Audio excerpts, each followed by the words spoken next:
All right. All right. What is up, everyone? What is up? Welcome to Planet Xbox, episode 35. And as promised, we're here. We got the man of the hour, Joe Winter here. And I hope you guys enjoyed that trailer. And before we get started, I got to say, Joe, man, did you cut that trailer yourself? Yeah. I did all that. Oh, wow. Yeah. That's that's awesome. I know some people they go out and hire someone or outsource it and send somebody the gameplay. They cut it, they put the music in. That's dope to be able to do it yourself. To be like, all right, I'm making a game and I'm gonna create the trailer and everything. So no, that's good work. Maybe when you're done creating games, you'll start just creating trailers, sizzle reels for people. So. But that's dope. So if you guys haven't known, Song of Iron is in development, targeting spring 2021, and this was shown. It was one of those games, and this happens. This happens all the time. You watch, Xbox, the PlayStation event. They'll show this sizzle reel of I guess smaller games to see what's coming. And this came, and I'm like, what was that? I'm sitting there rewinding, and then actually a tweet. I saw a retweet from someone else. I think shortly after, and I'm like, oh, follow. I was like, this is so. Man, when it first saw, I want to thank you for coming on the podcast. I asked you I want to say almost a month ago, and I know you have a busy schedule ahead of you, especially developing the game. That's hard work itself. And then of course with a game like this hot, I know there's a lot of people calling, emailing, and tweeting you like, hey, can you come on the podcast? Can you come on the show? So I understand. So I'm just happy you did make time for me on this smaller platform. So I definitely appreciate it. So Joe, I gotta ask you, because I've been trying. I try to do my homework, and I try to, and maybe I failed, but tell us about yourself. We know this is you're doing this game by yourself, or is it a one-man development team? It's a solo project. I just recently brought on some audio help because that's definitely something that I've got no chance at. Mm-hmm. Otherwise, I'd be buying some $50 generic kind of fantasy song or something. So that was one place where I reached out, and I've technically brought a little bit of the team together, but everything else until then has been totally solo project. Yeah. Wow, that's a feat, and the game looks this good. So I mean, pretty much tell us about yourself, man. What got you into game development? When did you find out this is my calling? What was where did it all start, man? Yeah, sure. Man, I mean, it goes way back. I've been a gamer forever. I mean, I technically started on Atari, but I think my first real game that I really understood that I liked was Mega Man X. Okay, I love that. It's old, but it's just that game was real good, and it was okay, this stuff is pretty fucking sweet. And so that, from then on, I mean, it's just been gaming forever since then. All the classics that people like, I love those, the Zeldas, all that sort of stuff. Right out of high school, though, I got into an art school that said they were teaching game design and animation and stuff, but it's I think my best animation teacher was a photographer, so that tells you how much the school was actually invested in it. Yeah. But he was actually a really good mentor. And I found a bunch of really cool people that cared enough where we assigned each other projects, so we were doing triple time what school was asking. And we got competitive with it. And so it just fueled our love for working on it and understanding. We would just scroll through movie credit post stuff and look people up and see what they were doing, and so we could just better understand what was happening. Because back then that was in early 2000, real early 2000, and people didn't know how to do a lot of this stuff yet. Mm-hmm. It was just such a hidden away thing. There wasn't all the online resources, so it was old school, looking up how to do really basic stuff now. But from there, I mean, out of school, I got a job at a really small arcade spot. We worked on Big Buck Hunter and Terminator Salvation arcade towers. If you've ever seen those, I mean, those are pretty old school now. So I did a bunch of deers running and dying and being shot and stuff, and then a bunch of Terminator stuff. But that was like a crazy small place. I learned a ton there because it was so scrappy. But I was there for a little bit. Then after that, I went to Cryptic Studios, which does Champions, Star Trek Online, Neverwinter Online. I was there for just under 8 years, I think. I put a ton of time into Neverwinter. That was like my big project there. I was the lead animator for that. Oh, really? Okay. So that was really fun. I kind of worked my way up through Champions and a little bit of Star Trek, and so I did lead animator on Neverwinter. That was really fun. The designers that I worked with we did everything we could to make that game combat real fun, because it was a little bit more on the side of action combat versus most MMO of the time, which was just like cool down pressing a bit. So we felt pretty good about that. After the 8 years there, I came up to Seattle and I worked on Halo 5 as a contractor for about a year and a half up to launch. That was really fun. Oh wow! I did a bunch of the assassinations, and then I did a bunch of the animation on the Warden. All right. Fun fact, actually. I beta tested Halo 5 for a couple of weeks before it launched. Leading up to it was a Warzone beta test. Awesome. I forgot the company that I did it through. But I remember the animations for Warzone weren't the greatest, but the game mode and the concept of it was very, very from the beginning. I was telling people, even though I wasn't supposed to, that this game mode is going to be very, very enticing for a lot of people, and I'd like to see the evolution of it. And the way that Warzone was back then compared to now, I still think it's a very fun game mode. Yeah. And I hope they bring that back into the next Halo game for sure. Yeah, they did a bunch to make it better and better over time. The support for Halo 5 I thought was really great.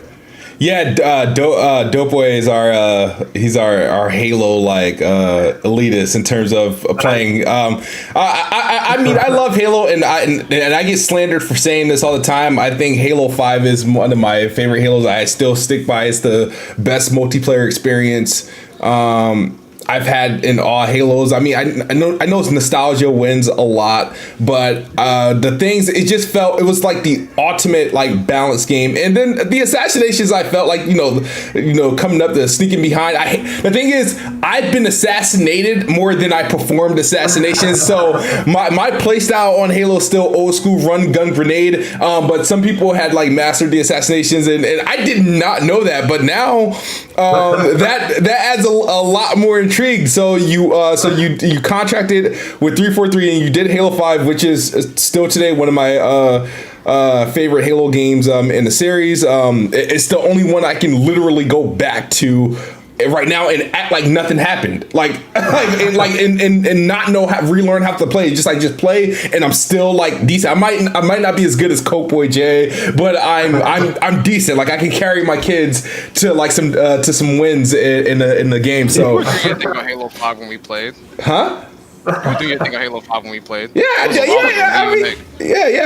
do what I can. So one thing is Gears and Halo are my favorite Xbox IPs, but Halo, I'm better in Halo than I think I am in Gears. There's a lot more people that can see me in Gears. I feel like I can hold my own in Halo, but that's actually a big surprise. Now I'm kind of kicking myself that I didn't know that and bring that up to you and surprise you. So maybe in a year after Song of the Iron come out, I'll forget we had this podcast and then I'm like, hey, you did a gig at 343. But that's dope. What else? So we have Neverwinter, we have Terminator Salvation, and we have Halo 5 Guardians. What other games you had your hands in that I probably played?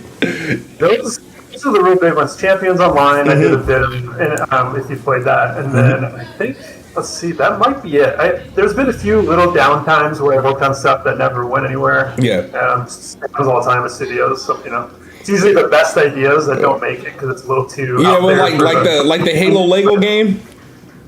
Yeah. I didn't even know the show once they canceled it. We were all like, "This looks really cool."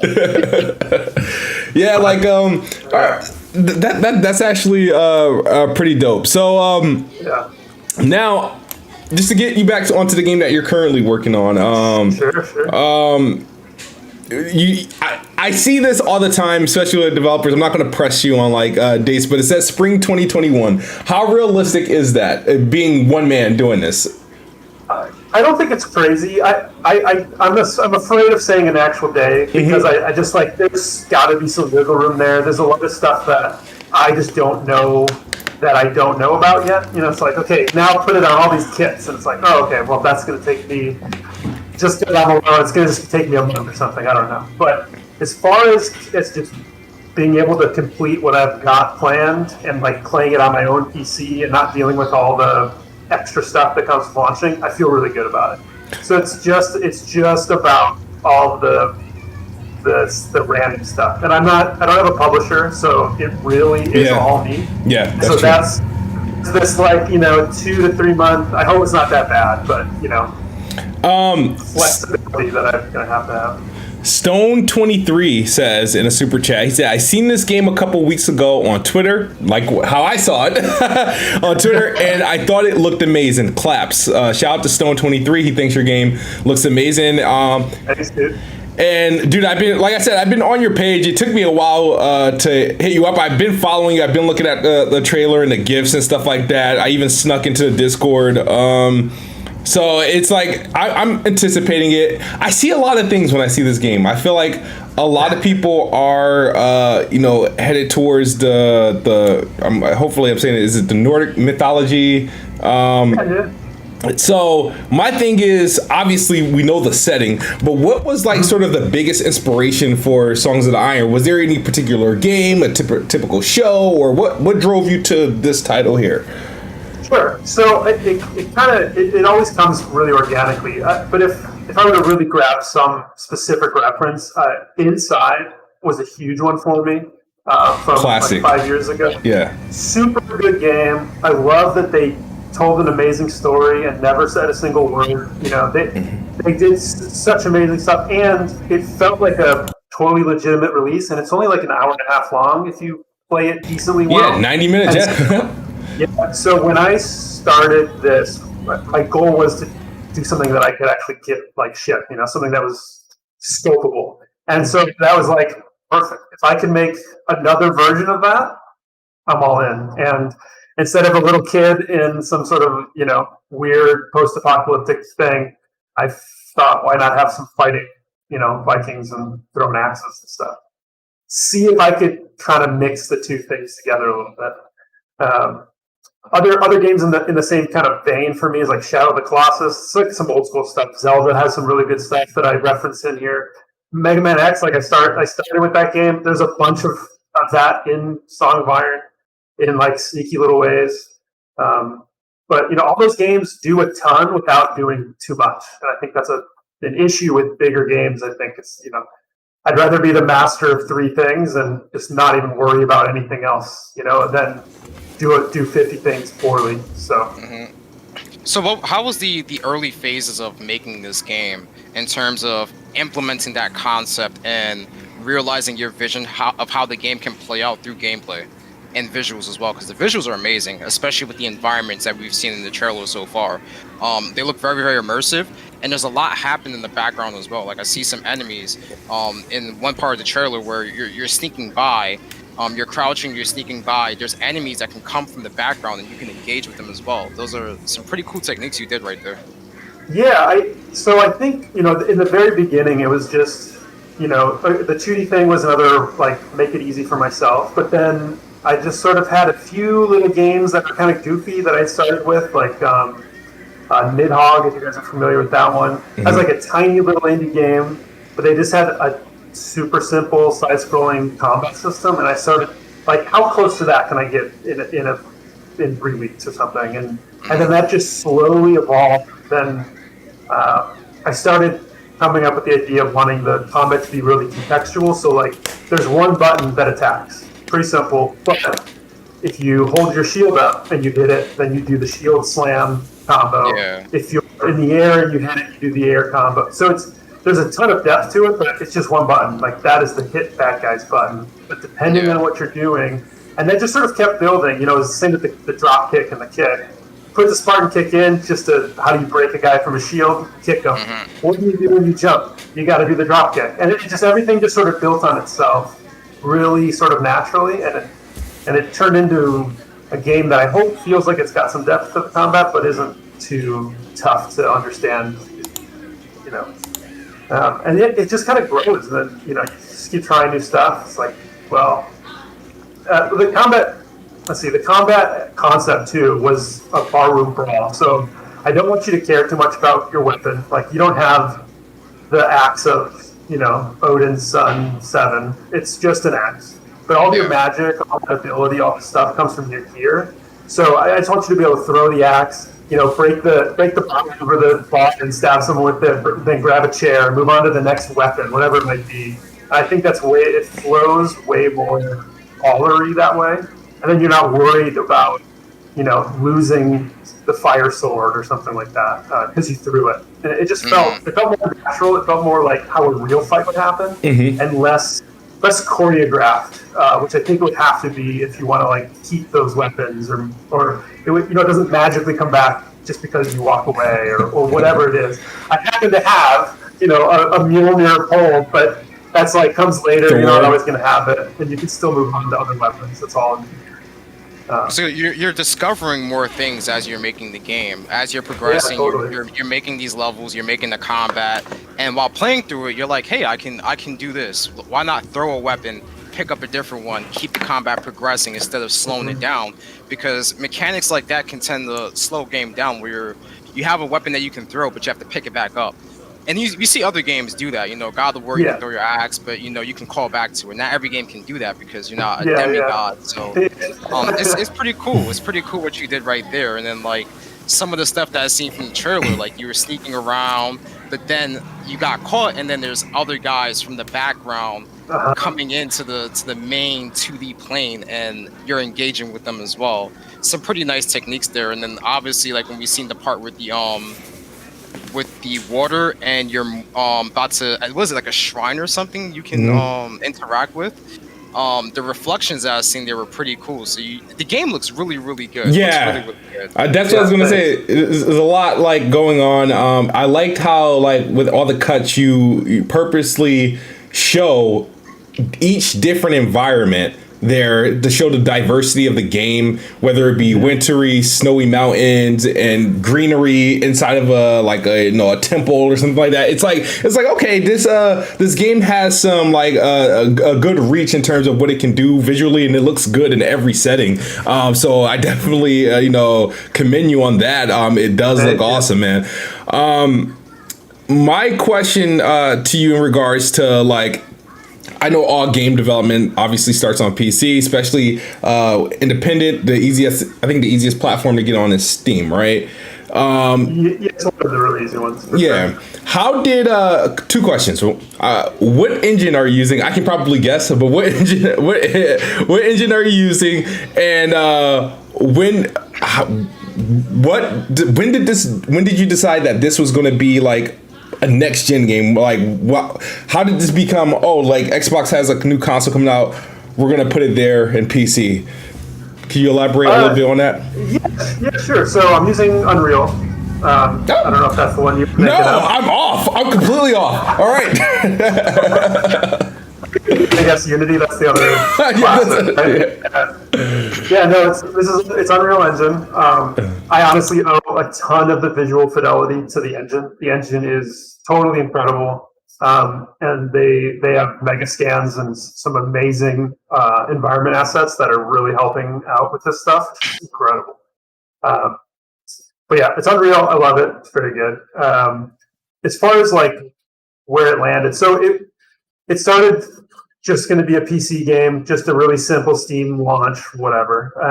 Then I think it was February, I posted on Reddit on the gaming, and it totally blew up. I did 131,000 upvotes or something, front page Reddit. You on the front page twice, right? I think I seen the video of you being on the front page twice. Yeah, I did it again maybe 2 months ago now. Same thing. It hit 141,000. incredible. I mean, that stuff's, it's like scarier than it is exciting when that's happening. It's more fun now because it's just, it's like, okay, everybody in the world is staring at me. What are they saying about it, right? Yeah, like exactly. But the first one is how Xbox found me. They messaged me maybe the week after, and they had seen that post, saw it go really big, and they were interested in me coming onto the platform as through the ID at Xbox program, which is basically their indie wing. And it totally made sense to me. I've always been an Xbox guy. I always really liked it. And yeah, it helped me not need a publisher. It was a perfect thing. It was just perfect. And they're flexible, so there's still, I can still be on Steam. It's an exclusive to the consoles, but not to every platform, if that makes sense. Gotcha. So yeah, I can, which is, that's awesome for an indie. I don't know where I'm going to land. It's so hard to predict that kind of stuff. And so having that, avenue is great. I talk about that with people. It's great that you have Idea Xbox. It's great that you have Game Pass because it puts your game and your project on the platform. You're a single guy, a single talent, and everybody gets to see what your game is. They probably didn't expect anything like this to be seen, and now it's on a bigger platform. They get to see it's like, oh, Song of Iron. This is very interesting. They tweet about it. We're on Planet Xbox right now. You have people in the chat talking about it. And we spread the word much more easier. And that's the thing I like about what Xbox does is that when you see these different games coming out, and it's like, oh, only one guy is working on this. Like it was a similar thing with Primary Everything. We didn't expect that to happen. There was one guy working in that game. It's pretty amazing. So when we see these projects like this being worked on, then we get to talk to you guys, the developers, and really get to pick your brain about, hey, how do you guys feel about having this platform? A lot of people are very positive about it because they blow up in ways that they never could have before, and then collaboration is born. You might find some other people that might want to work with you in the future, and you might come up with some idea that you had in the past, held on to it, and actually realize it. So it's great to see what you're doing with the game right now, and it's great that you have this platform where you can really show people what you're really good at doing. Yeah, I totally agree, and it like legitimizes the project too. There's so much kind of indie game stuff that appears and then goes away forever, and hopefully, like being part of the Xbox kind of ecosystem makes it feel more realistic, and then that brings more support. I couldn't be happier with it. I'm not on Game Pass right now though, just to make. Right. Okay, but that'd be awesome. But I'm just not part of that yet. See, that's my. They see some more. Let Phil Spencer or Matt Booty play a demo of it. Yeah, they'll change their mind. They'll be like, So how much for Game Pass? How much we gotta? Here's the bag. So the thing is, so right now I'm assuming you're the only one probably testing this game right now. It's not available publicly yet, right? For preview. Not publicly, no, not nothing like that right now. I've got a network of friends, a real small group that checks it out for me because I probably have 1,000 hours of gameplay just from testing. It's just normal, and then I can just do everything without thinking about it. But there's a few things right now where I have to do some crazy acrobatics with my hand and make something. No, that doesn't work, man. You gotta change that. But I just did a bunch of work on controller support, so they've been really happy with that, and they're they've been testing that out for me and stuff. And, I need my obviously necessary for the Xbox stuff, but it's been fun going through all that. But nothing public yet. So, question, because obviously, we're like less than a week from like next gen consoles. Is an exciting time. Everybody's talking. Everybody's excited to see new games, and especially games that are for those platforms. So, and we hear all the buzzwords and all the extra stuff that these consoles are supposed to do. What is it? Is there anything about the next gen consoles that you look forward to most taking advantage of? Is there anything in particular on the Xbox, that Song of Iron, you could do on Song of Iron that you probably don't have the flexibility to do on the current gen platforms? Or I'm super excited about it. I think the best way to think about them, just sort of more generically, is just it's just such more powerful machines, right? The difference of the original X1 and this is just it's 100-fold of power or something, right? Just the gigs of memory in it is that different. But I'm not doing anything too crazy. The closest is that the game kind of like Inside is going to be one long streaming level. So the new stuff's going to handle that, like butter with the ME2 drives and stuff. The old one, I'm as far as like the original X1, I'm a little worried about all that running super smooth on, but I'll get there. It's just about, what settings I sacrifice or whatever. But it's just the new stuff's going to do that so well. And then with the just general graphics of like upgrades, the DPU upgrades, we're just going to be able to have better effects, better lighting, better all that sort of stuff. I thought about ray tracing. It's a pretty big hassle for me to like try to support it. It's just one of those things where it'll do, if you want to wait another 6 months or something. And if I added all of those sort of next gen things, but maybe there's an opportunity if there's another project. If I can, that's well enough for this one. I mean, I totally want, and the style goes with it really well, right? It's just, I'm just not ready to do it. But the next gens, once those things are fully upgraded and the software is all ready, truly, that stuff's going to be amazing. I would say this. I mean, if devs hold off on like ray tracing and improve like image quality and performance, obviously, as a console gamer, I've been like, confined to 30 frames per second a lot.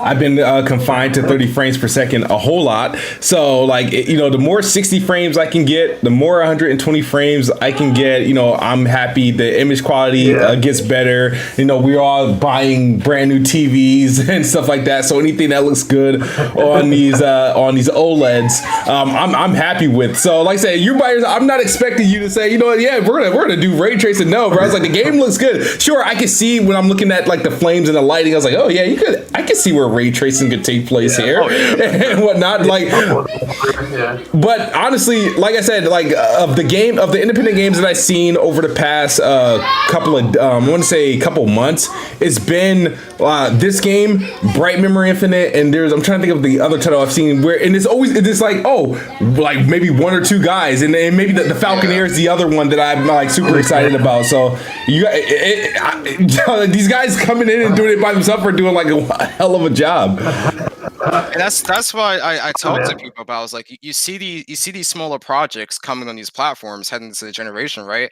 It's only going to get better because as they get more support, they get more people to work with, even more funding. Somebody might invest into making a really, really good project with them.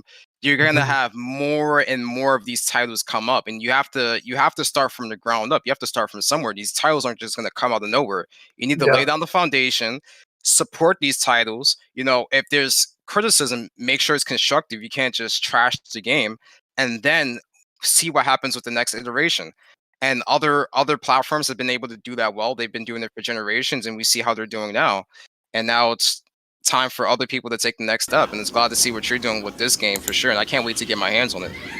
Yeah, thanks. Yeah, it's exciting. I mean, the tools are like unreal. Unity's also good. That Falconeer's on Unity. The tools are finally ready for like one or two people, three people to do a ton of work and make a game that feels like just under the AAA level stuff. In some aspects, it's gonna, it's not gonna have 1,000 features like most of those have, but it's gonna just get closer and closer. It's gonna be crazy.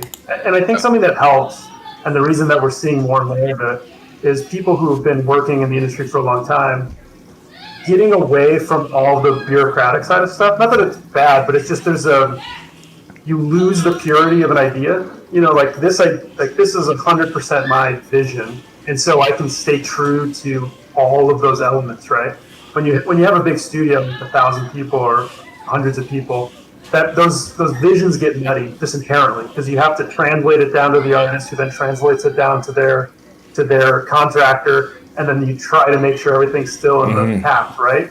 And so that's part of why indie games, I think, have always felt cleaner and stuff. I'm sorry. What do they say about too many hands? Too many hands in the pot, like messes. And the thing is, like, I understand, like, people, will have a like awesome idea, and this is what happens. Like, for example, like independent guys, you guys are probably the like, I guess how can I say this? It's like the thing that some of the mid tier to like the guys that are making like I guess bigger budget games, right? But they can't really put it out themselves because of the money they need the backing. So they'll go to like a big publisher, and then their idea from there is just like choop choop. Nope, we got to satisfy this. We got to satisfy that. And then you see after the project's done and shipped, you see a lot of disgruntled people. They either leave, they sell, or whatever. Like and these bad breakups. So that's I was like I seen a lot of this happen. So the guys doing this all by themselves, they get to create the game they want. Sometimes it'll take a little bit longer, but it's your vision. Nobody's changing. You doing what you want to do. Anything you add is yours. You're not trying to cater to this crowd.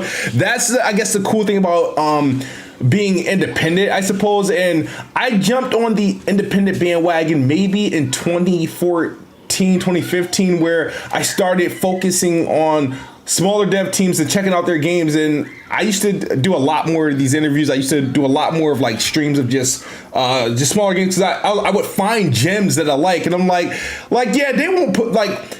No, I'm not going to name drop, but they won't publish this, but I like it. Like, you know what I mean? So, and so that brings me to this question. It's like, I know there's this want or this urge, especially for a game developer. We all grew up playing these big games from these big publishers, and I'm sure it crosses your mind like, man, if these guys knocked on my door, would I do it? Like, what is that? Do you have like, what is your ideal situation? We know you're working on this game, you know, given us the success it has, which it will. What is your ideal situation as a developer? Do you prefer, you know, self-publish a developer, or do you like hope to like, hey, you know, maybe I can work with like an Activision or something, or a 2K or something like that? What would you say your goal is? I mean, I think if this works out the way I'm doing it, I would keep it as the same as possible. You know, I tell myself, like, you know, in the dream scenario where this does like real good, then maybe I get like 3 people or something, like small people who are like me that can do a big chunk of different stuff and bring them together. And, you know, if I can do this by myself, you know, 3 people kind of working together on something like this, we can totally keep the idea real still, stay on track, but just kind of like add that extra level that I'm not going to be able to do by myself, right? Definitely having extra people will help that for sure. Yeah. And so, but much more than that, I don't think I'd ever want to. I could imagine making it into some huge thing, but that the more people I add, that the less I'm going to get to make the game, and the more I'm going to have to do all the other stuff. And I'm doing this right now because I like this part of it, and so I think straying from that path would just end up being worse, you know?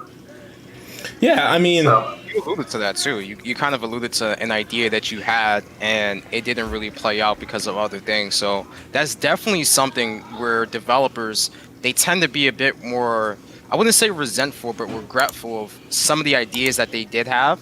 And it just spun into something else entirely, and it's not the vision that they actually had for themselves, because they don't have full control over the project that they're working on. Yeah. There's so many moving parts. There's so many different people, especially in terms of leadership, that it can, I don't know, it can just go off into its own thing. We've seen games where initially it started off really, really well, and the concept of it was great, and then the end product of it wasn't what everybody expected.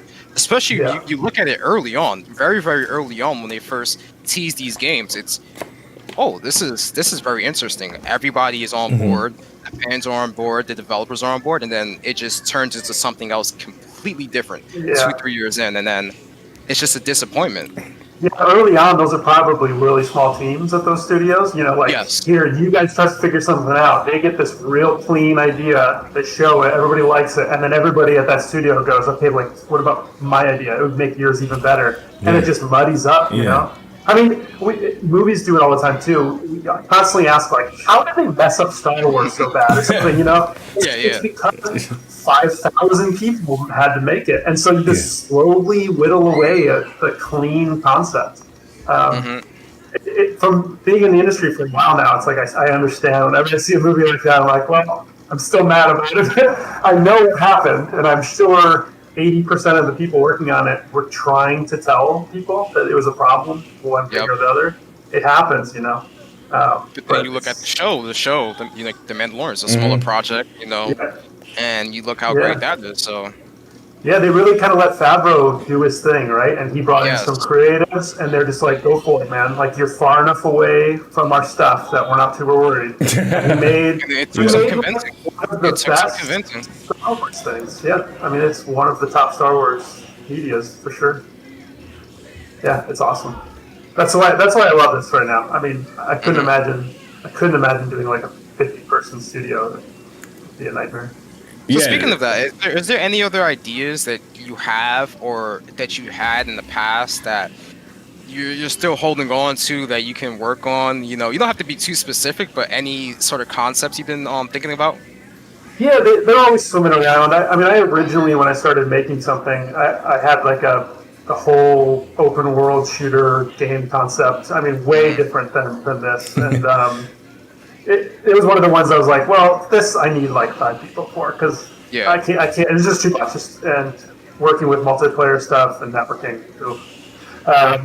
But so that's something that's like I haven't forgotten about, and I think I've got a cool twist on that thing. But we'll see. So that's maybe a forever from now thing. But Song of Iron, I think it's got legs to it. I'm really interested in the story, kind of core story that I've got going, and I don't want to give anything away, obviously, but I really hope people like it. I'm like really interested in seeing the reaction to it. I think that world has a lot of space in it. Yes. So I would love to spend some time there and try a few things out.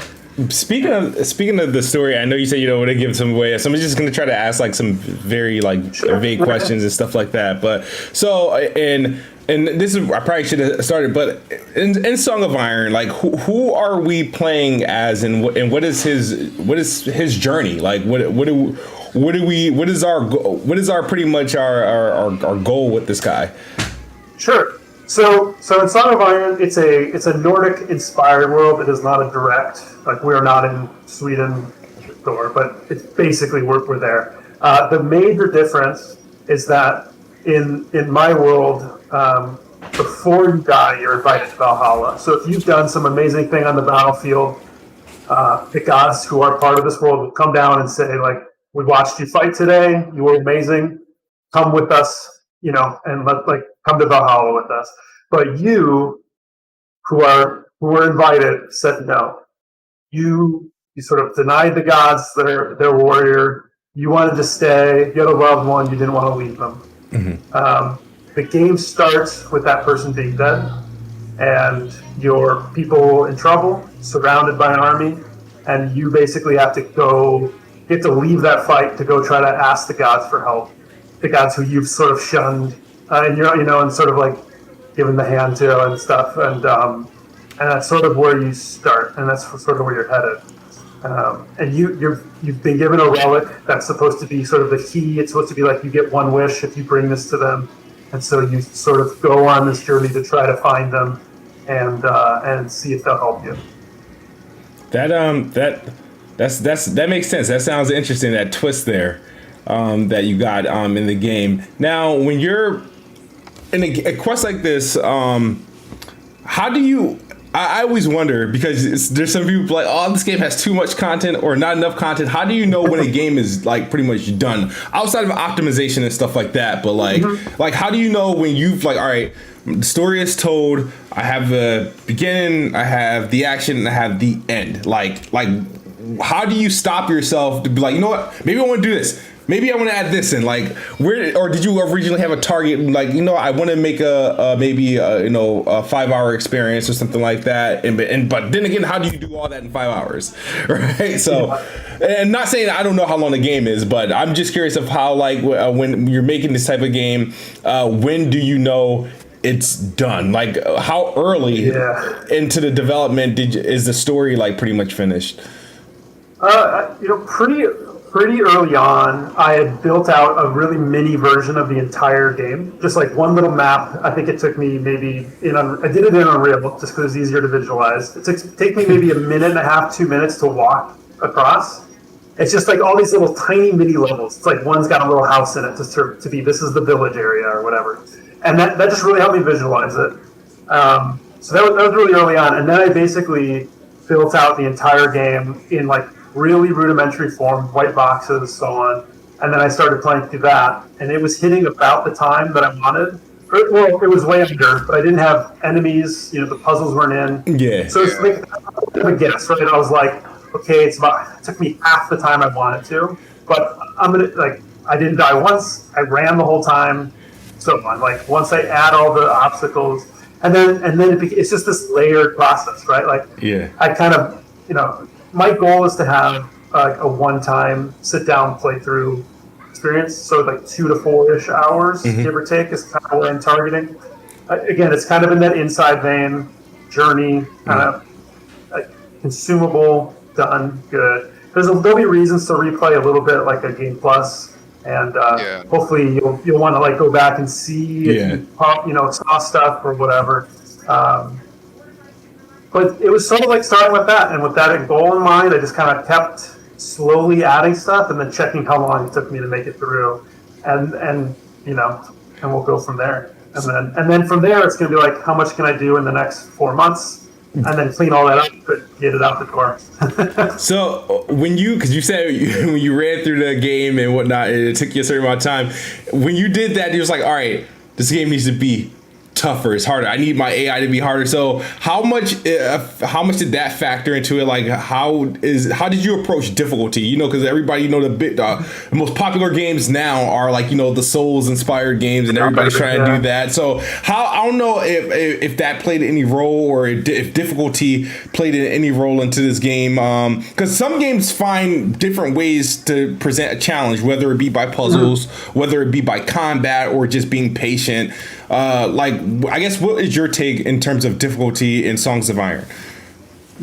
My design philosophy for that is to make the player feel strong and badass all the time. And even if that means you lose, like what you tried to do to win was awesome. And you've seen it maybe in some of the clips, but that's where all the drop kick, the axe throwing, the really quick bow draw. Like, I want you to try to play a beautiful game, to be like overly poetic about it, and not worry about playing an efficient game. I've tried to take away all the micro and macro stuff out of it, so you should be able to just run through it, have some fun. If you die, you're going to load up and you're going to be able to like try to do it a different way, and like just try to be awesome the whole time. And I think you're going to have fun. And like, so difficulty, I don't really think about it like that. It's just am I making a fun puzzle? And then are they going to have fun doing it? Are they going to feel cool doing it? Like, am I going to encourage them to do a cool thing? And then move on to the next one. I think a lot of games, and it's not always on purpose, they leave in too much stuff, and so you can just win by doing that one thing over and over and over and over again, and you get kind of bored of it, right? And there probably is that in the game, but the hope is that there's a bunch of those, and so you're just doing a bunch of really cool stuff, all the time. That sounds like my type of game, bro. Like, I like to have some people try to come at me because I always say this: I play games to be entertained, not as a job or not to stress myself out. So every time I say fun, entertainment, like I'm shouting it, and I'm like, oh, I'm such a noob and all this other stuff. But like, I mean, I play my fair share of hard games, but when I'm looking at games, it's like, oh, this looks cool, this looks interesting, I want to try it. Like, this looks like it's you pick up the controller and you play a game and you enjoy the gameplay loop that you're doing. You know what I mean? And then the stages just have to change just enough to keep you doing it. So I have all respect for that. Like I said, I'm a entertainment over challenge type of person. So I am not mad at that. So I want you to think I was like, oh man, this game has to be hard. No. It's like, make a game for me. I'm selfish as all hell, and I like to be entertained when I'm playing games. I like to have fun when I'm playing games, and people. I'll tell. A lot of the games that I played and enjoyed are a lot of games that people were very critical of for bogus things. Oh, it's too repetitive, not challenging enough, or it's like, dude, I play games and watch movies to be entertained. It's the game's job to entertain me. I'm supposed to have fun. If I gotta pay, I better enjoy it. Yeah, man, I feel it. I'm there for that. Obviously. And looking at all the stuff you did with all the other games, right? With Neverwinter, and Halo and all that other stuff, like, I'm assuming, like, being that this is like your project, did you take things that you maybe perfected or, like, you know, you did in other games and you're like, you know what, I want to sneak this in here. Well, this is how I did this in here. How can I translate that into this game? I think maybe a little bit more, mostly on my animation side of stuff. I mean, you know, Neverwinter is a fighting kind of fantasy game, and I definitely prefer, if you'd ask me to just animate something for fun, it's going to be some sort of combat melee thing. Yeah. That's been the thing that I've sort of, I don't want to say perfected, that's an impossible ask, but that's the thing I feel the most comfortable in. That's, I mean, if you, my YouTube channel, I got a ton of, like, making animations feel better stuff in that vein, and it's definitely helped me hone to this, and it's one of the reasons I wanted to do this game also, because it could use kind of my better skill to its fullest. But I mean, you know, we try tons of stuff at those studios. We like experiment and throw it out, and I'm just an animator, but I'm always arguing with designers because I'm trying to look at it from the same lens that I'm building this game. Yeah. It's like it's just like try to make it a fun experience for people. Like, you don't have to punish the players. Like, enemy characters are not meant to kill the player. They're meant to have something fun for the player to interact with. Right? Yeah. It's a simple mentality shift, but it's a mistake. I think it's made way too much. Yeah. You know, and so yeah, I mean, it's mixed. I think I pull the most of my game design inspiration though from other stuff. Yeah. Not the games I've worked on. Do you have, like, is it like a situation where, like, during the time you do get to play, you know, because we're all gamers here, do you, like, play a game like, you know what?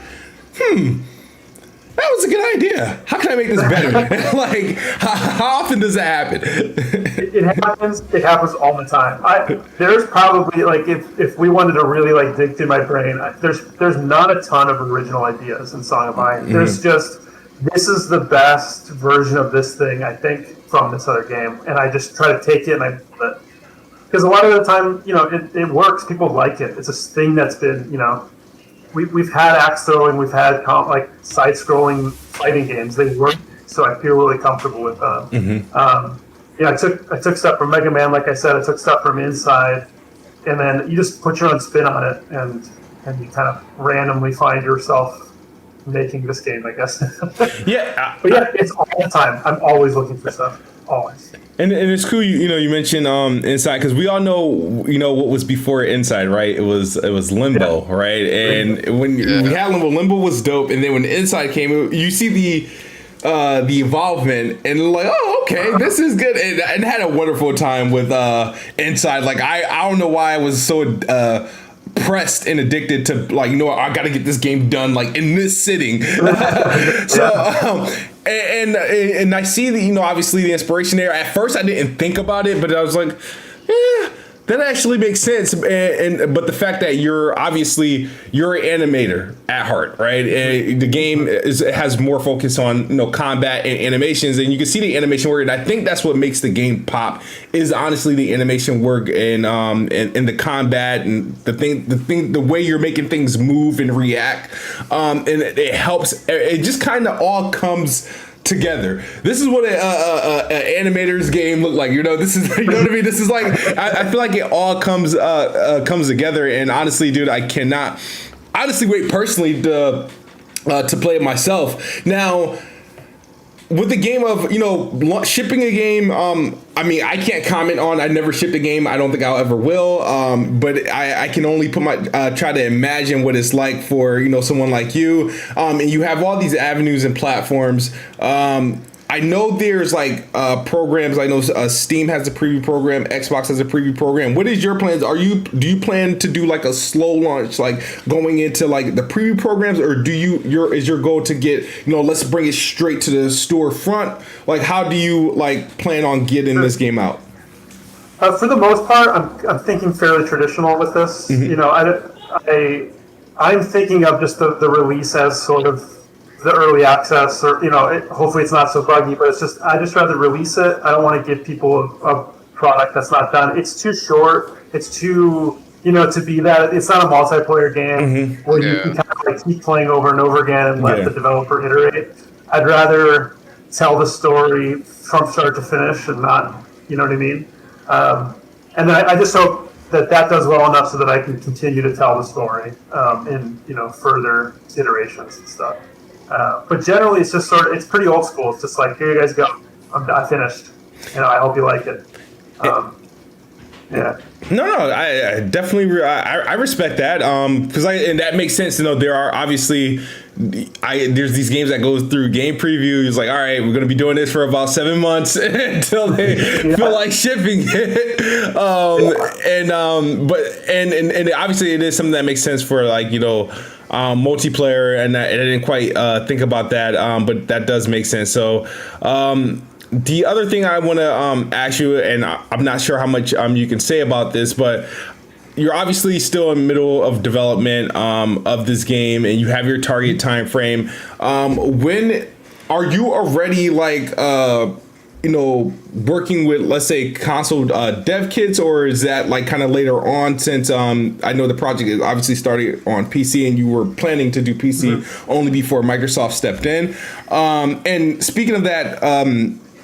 The dev, one, did you move the game to dev kits yet? And then two, is this next gen Xbox only, or is this also going to be coming to the Xbox One family as well?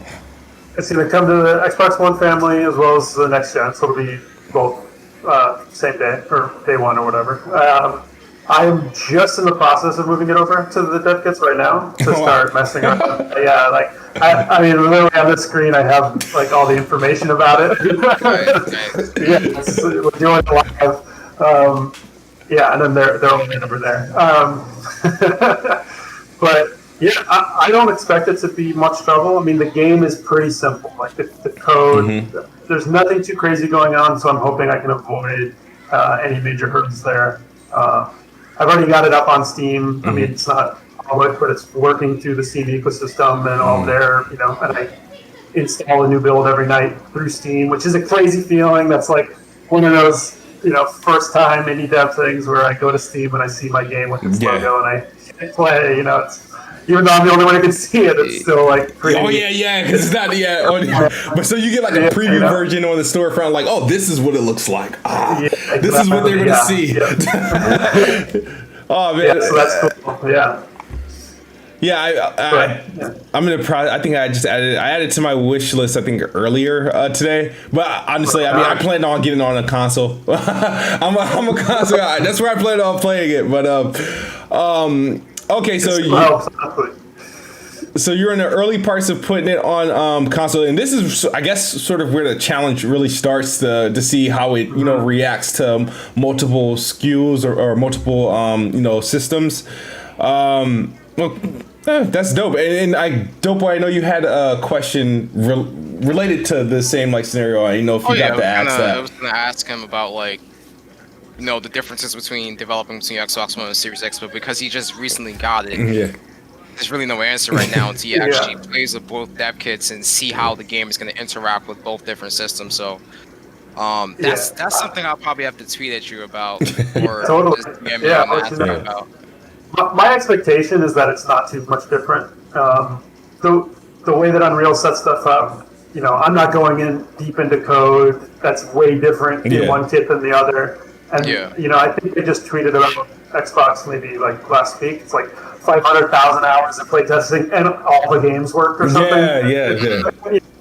Stein tweeted that, or someone did. So I'm not worried about it. So a couple questions. That means you really only have to do one version, really? Well, at least, I mean, maybe sort of console version, because for it to work, but I know there's different optimizations you might want to do. You might want to opt for a higher resolution, obviously, on one, or mess with dynamic resolution so it can at least take advantage of each.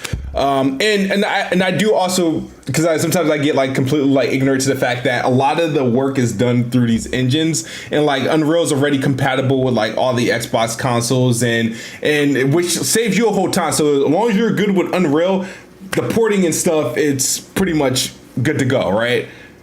Yeah, it depends on the complexity of the project and how much custom stuff you've done. Because I haven't strayed from any Unreal code. It's all just just game code, but I'm not doing any engine level stuff. And so my hope is that saves me, hours and hours of debugging. I really like the first thing I submitted to Steam just went right through. I really expected it to not work. I'd have to do tons of work to get their stuff to work together. Yeah. But because I didn't mess with the deep code, the source stuff, I think I'm going to be okay. I don't think it's always the case, but hopefully. Yeah. We'll find out on your open world shooter. Yeah, that'll get me. All right. So, honestly, I mean, I said this won't be a long show. Kind of got the questions I wanted to ask answered. I am going to ask the chat if they had any particular questions because I was not paying attention to the chat at all during this time. So, with the exception of the one super chat, if you guys have any questions in particular, we're gonna go on for probably another 5 or so minutes and then give out the shout outs. I mean the outros and whatnot. So for those who are just tuning in or missing, we are speaking with Joe Winter. He is the developer behind the upcoming game Song of Iron, and it's releasing on Xbox and Steam spring 2021. Very vague spring 20 because that's a safe release window. Yeah. It's a great date. We've seen games thrive around that date. I think about Titanfall. And there's also going to be a drought for the first half of the year because of unfortunately what COVID did to a lot of development. There's going to be this window of time for just these games to just shine. It comes out of nowhere. So what I'm hoping for. Yeah, and I mean, your game's technically not gonna. Everybody got an early sight of it, so I won't say it came out of nowhere. Just now, it's we're starting to build anticipation for it. You know what I mean? And I love to see that happen. You're very active on Twitter and on Discord, and you're very open with the game, and it's cool. It's really cool to see. So, like I said, I'm really looking forward to it. Oh, he says, Ains Ash says, just let him know that he have a buyer from Algeria, Africa. Thanks, dude. I'm here for it. Someone asked me about price. I'm looking at the chat. I don't have one right now. I don't want it to be crazy expensive. I'd rather have more people play it than charge too much for it. But I'm still working on it. $69.99, guys. $69.99. Oh yeah. Thank you very much. We got Michael Tran. Michael Tran said, "Can't wait for the game. Glad you came from the interview." Shout out to Michael Tran. Jay says, "Do you have any plans on DLC, or was that already asked?" We didn't ask that question. No, we didn't ask that. No. No, not really. I think the way I'd rather do it, because it's a smaller, one sitting kind of thing, is make the next game and just let it kind of give me the ability to fix what I didn't like or what people didn't like, and just here's the next one. Let keep moving forward. Yeah. Let's see. Just scrolling up. Oh yeah, somebody mentioned Little Nightmares. Little Nightmares was dope too. That was really good. Yeah. That was really good. All right, so we have. And this asked if we can ask a question. Yeah, so he asked this question. So yeah, guys, I mean, if you guys have questions in the chat, please throw them in there. Also, hit that like button, hit that share button. But other than that, I also just want to once again thank you, Joe, for coming through and sitting down with us, answering our questions, telling us more about the game.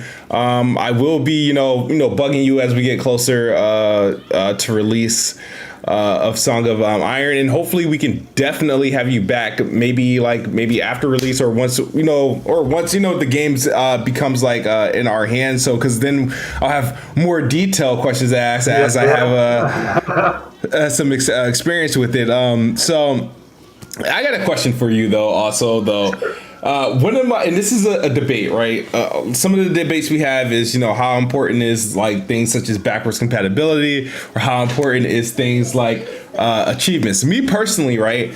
I say, I don't know if I could play a game without the ability to unlock an achievement or some sort of reward, right? Sure. Okay. Obviously, the game's is going on Steam. The game's gonna be on Xbox. It's gonna have achievements, right? So my question is, you're obviously implementing this stuff, right, into your game, or you will when you get there. I'm not sure if you already have that set up yet, but like, what is your take on the whole achievement and trophies and stuff like that into video games? And do you think it helped the involvement of video games?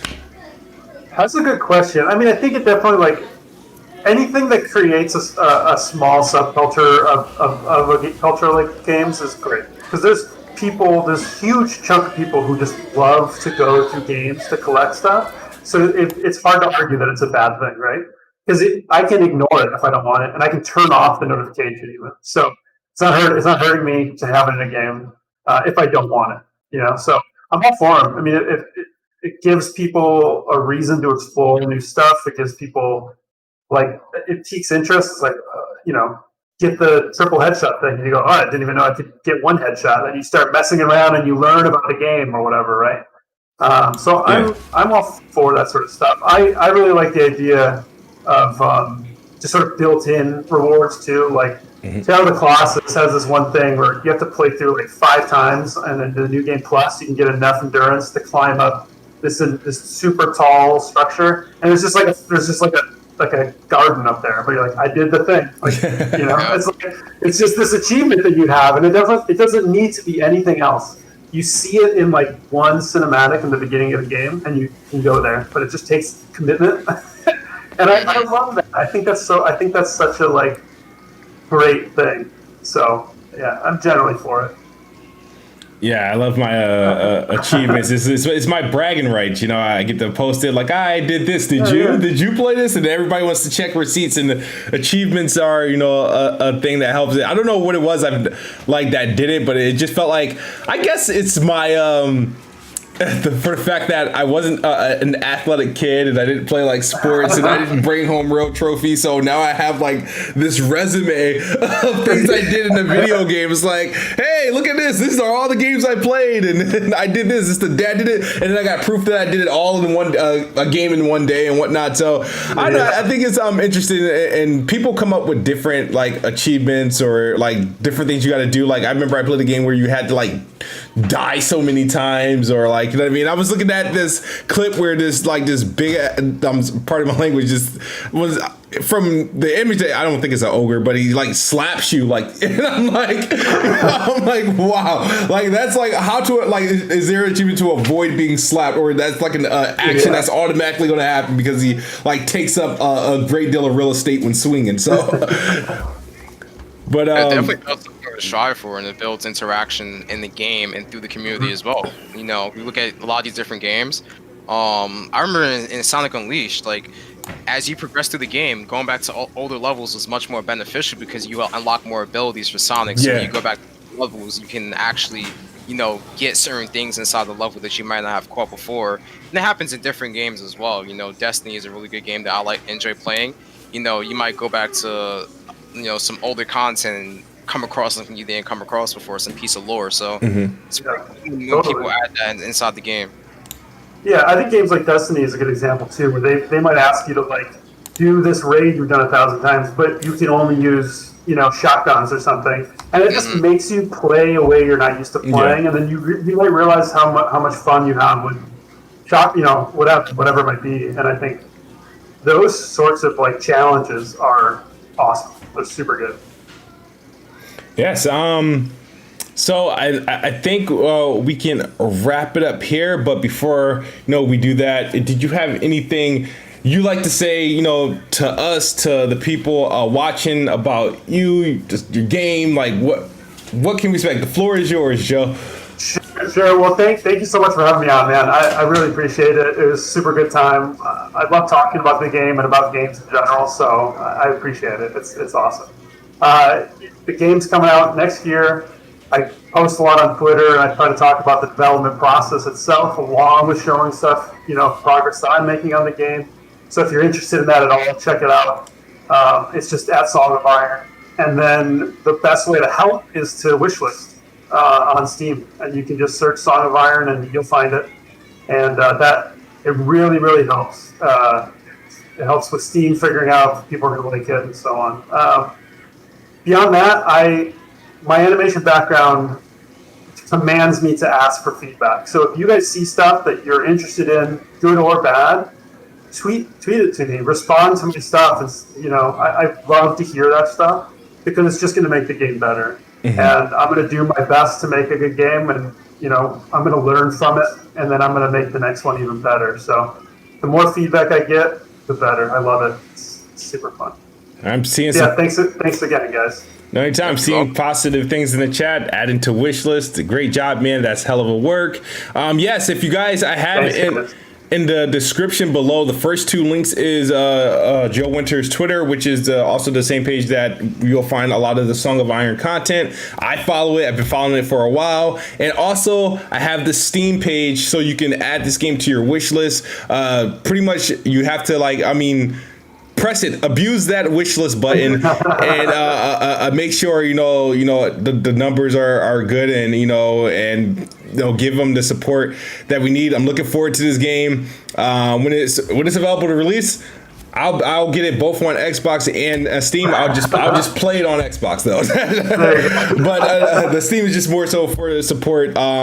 But man, Joe, thanks again coming through. We were looking forward to your game. It was one of the standouts that took place in July, the Xbox Game Showcase, and I'm happy, to shout out to whoever retweeted it because without that retweet, I wouldn't have. I don't know if I would have saw it again. And that prompted me to follow you and find the Steam page and the Discord and connect with you ultimately. So I definitely appreciate you coming through on Planet Xbox. It was a special episode. You have a special game, and I like that you take feedback. But I'm looking forward to it. I think the game looks awesome. I think you're doing one hell of a job, especially what'd you do? Hire somebody for audio? But man, it's been great, and we're definitely looking forward to this game and any works that you have coming up in the future. And I can't wait to play this game sometime in spring 2021. Yeah, man. Thank you very much. Yeah, I appreciate it. Hopefully, it's worth the wait. Oh yeah, definitely, man. I think we have something special here. I'll be there, so trust me. I think you're on to something. But thank you guys for watching. As always, gotta hit you with this. Xbox is the best box. I am the best bot. Good night or good morning if you're on the other side of the globe, and we're gonna leave you with the Song of Iron trailer in full screen mode.